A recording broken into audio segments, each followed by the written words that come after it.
ममता हैरान परेशान अपने कानों पर, उसे यकीन ही नहीं हो रहा था कि उसकी अपनी जननी माँ भाभी के साथ मिलकर उसके बारे में ऐसी बातें करेगी।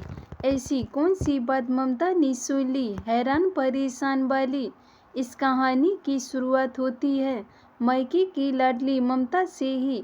3 भाई बहनों में सबसे छोटी ममता, इसलिए सबकी लाडली दिन भर चहकती रहती थी चिड़ियों की तरह, और दोनों बड़े भाइयों से अपनी बातें मनवाती रहती थी। अपने माँ पापा रघुराज और जानकी जी की जैसी वह जान ही थी। समय बीतता गया, पढ़ाई लिखाई करके दोनों भाई अपनी अपनी नौकरी में लग गए। एक एक कर दोनों भाइयों की भी शादी हो गई। घर में भाभी आ गई। दोनों भाभी व्यवहार से तो ठीक ही थी। परिवार में सब कुछ ठीक ठाक खुशी खुशी चल रहा था। मैं अभी बीए सेकेंड ईयर में पढ़ रही थी। देखने में भी अच्छी भली थी। जो भी रिश्तेदार आते सब यही कहते कि अब ममता के लिए रिश्ता देखिए।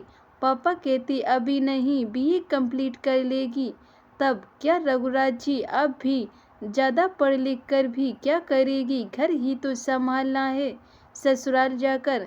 ऐसा कैसे आप बोल दिए राजन? आजकल जमाना बिना पढ़ी लिखी गुजारे का नहीं है। लड़की पढ़ लिख कर रहेगी, कभी ऊंच नीच कुछ हो जाए उसकी विपत्ति का श्रृंगार बनेगी यह पढ़ाई। वैसे आपकी जो मर्जी रघुराज बाबू, मुझे कहना था सो मैंने कह दिया। पुनः अरे रघुराज जी, लड़का देखने में भी तो समय लगेगा। देखते देखते ये दिन कैसे बीत जाएगा पता भी नहीं चलेगा आपको। पापा थोड़ा रुक कर, हाँ यह भी सही कह रहे हैं आप, मुझे सोचना चाहिए ममता की शादी के बारे में। इधर ममता की शादी की बात सुनकर थोड़ा सहम सी जाती है। अभी भी लोग ससुराल के माहौल को बहुत ही डरनुमा ही बताते हैं, सहज नहीं। सभी हर बात में कहते ससुराल जाएगी तो सीख जाएगी। इसलिए ममता को ससुराल के नाम से डर लगने लगा था। 2 साल बाद बेहतर रिजल्ट के साथ बीए पूरा हो गया ममता का। कई जगह जाने के बाद ममता के लिए एक अच्छे वर की तलाश रघुराज जी की संपन्न हुई। आज हमारी ममता की शादी है मयंक बाबू के साथ। पेशे से बैंक मैनेजर हैं। उनके पिता सुमन सुंदर जी शिक्षक हैं। 2 छोटी बहनें हैं। मयंक जी की कुल मिलाकर सुखी संपन्न परिवार मिल रहा है हमारी ममता को। खुशी खुशी सारी रस्में पूरी की। शादी के पूरा होने के बाद ममता आज अपनी ससुराल पहुंचती है। बहुत जोरों शोरों से उसका स्वागत किया जाता है, क्योंकि घर की वह इकलौती बहू है। ममता की सासू माँ बहुत ही सुंदर से बहू का स्वागत करती हैं। सारी रस्में ससुराल की होने के बाद बहू को अपने कमरे में ले जाते हुए मयंक की माँ रेवती जी कहती हैं, ममता कोई भी दिक्कत हो तो बेझिझक मुझे कहना, मैं तुम्हारी माँ समान नहीं माँ हूँ। ठीक है माँ जी। माँ जी नहीं, सिर्फ तुम्हारी माँ। दोनों बहनें एक साथ बोलती हैं। और फिर मेरी माँ। अरे तुम सबकी माँ। 2 बेटी थी, अब 3 हो गई मुझे, हंसते हुए। चलो अब ममता को आराम भी करने दो। मैं तो करने दूंगी आराम, भैया करने देंगे। तब तो खिंचाई करते हुए ममता को हैरत हो रही थी कि यह सिर्फ मेरी सासू माँ का दिखावा था या फिर सच में मयंक जी की माँ ऐसी हैं। सभी आज तक बोलती रहती थी सास बहुत गर्म होती है, ससुराल में जीना मुश्किल कर देती है, वगैरह वगैरह। ये तो बिल्कुल विपरीत है। तभी मयंक बाथरूम से फ्रेश होकर आते हैं। कहाँ खो गई मेरी ममता? बस कहीं नहीं, यूं ही कल की नई सवेरे और नई उम्मीदों के साथ सुबह जब आंखें खुलती हैं, ममता देखती है कि रेवती जी सारा काम कर चुकी होती है। ममता, पहले तुम स्नान करके पूजा कर लो, फिर सभी साथ में नाश्ता करेंगे। जी ठीक है। ममता, माँ आपने मुझे जगाया क्यों नहीं? कुछ काम में हाथ बटा देती मैं भी। अरे बेटा, अभी तुम्हारी मेहंदी के रंग हैं, इसे आराम से रहने दो। ये रंग जितना लंबा चलेगा तुम लोगों का जीवन उतना ही सुखी रहेगा। मैं हूँ ना अभी, और कौन सा कहती हूँ कि तुमको नहीं करना है।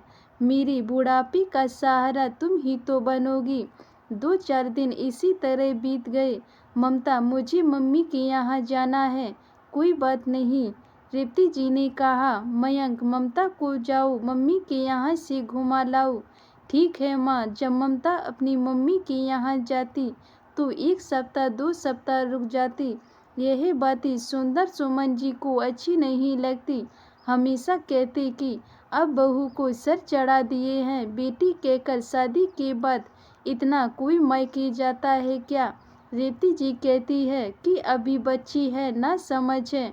जब बाल बच्चे होंगे तो खुद ही जिम्मेदारी का एहसास होगा, तो दिल में समझदारी आ जाएगी कि ससुराल ही उसका अपना घर है। अभी तो मैं हूँ ना घर देखने के लिए। बच्ची है, जाने दीजिए। धीरे धीरे समय अपनी गति के से बीत गया। 5 साल बाद 2 बच्चे की माँ बन गई ममता। लेकिन फिर भी उसकी आदत नहीं छूटी मायके जाने वाला। जब मन हो तब कोई बहाना बना के मायके चली जाती। बच्चे को अपनी माँ यानी रेवती जी पर छोड़ देते निश्चिंत। इधर मायके में दोनों भाभियों को इनका इतना बार बार आना जाना अच्छा नहीं लगता था, ना ही माँ को। दोनों भाभियों के बीच ममता की वजह से हमेशा अनबन बनी रहती थी। इस बार ममता जब मायके आई मयंक जी के साथ, रात में तो सब ठीक था। सुबह ममता जब बाथरूम की तरफ जाने लगी, उसने सुना कि माँ और दोनों भाभी उसी के बारे में बात कर रहे हैं। वह थोड़ा ध्यान लगाकर सुनने लगी। दोनों भाभी कह रही थीं, क्या दिक्कत है ममता जी को अपने ससुराल में। इतनी अच्छी सास, इतना अच्छा परिवार मिला हुआ है, फिर भी जब देखो तब यहाँ आ जाती हैं। कह तो भाभी सही रही थी। मुझे ससुराल में कभी ससुराल जैसा लगा ही नहीं, लेकिन मैंने कभी इस बारे में सोचा ही नहीं। दुनिया जैसे बोलती थी यही भ्रम मेरे दिमाग में भी लगा हुआ था कि ससुराल यानी लड़कियों के लिए सजा।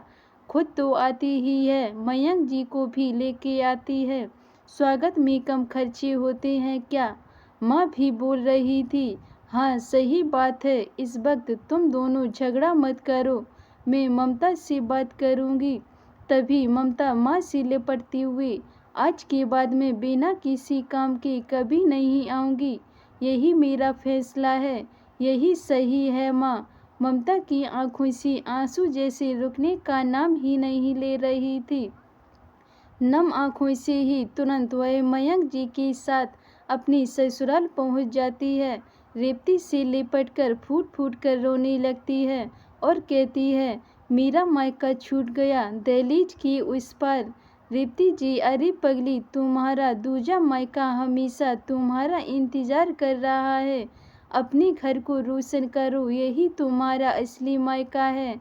माँ ने कहा, हाँ माँ, मैं हमेशा के लिए अपने मायके लौट आई हूँ, हंसते हुए। धन्यवाद दोस्तों। अगर ये मेरी कहानी आपको पसंद आई हो तो वीडियो को लाइक कमेंट शेयर ज़रूर करें और चैनल को सब्सक्राइब करें।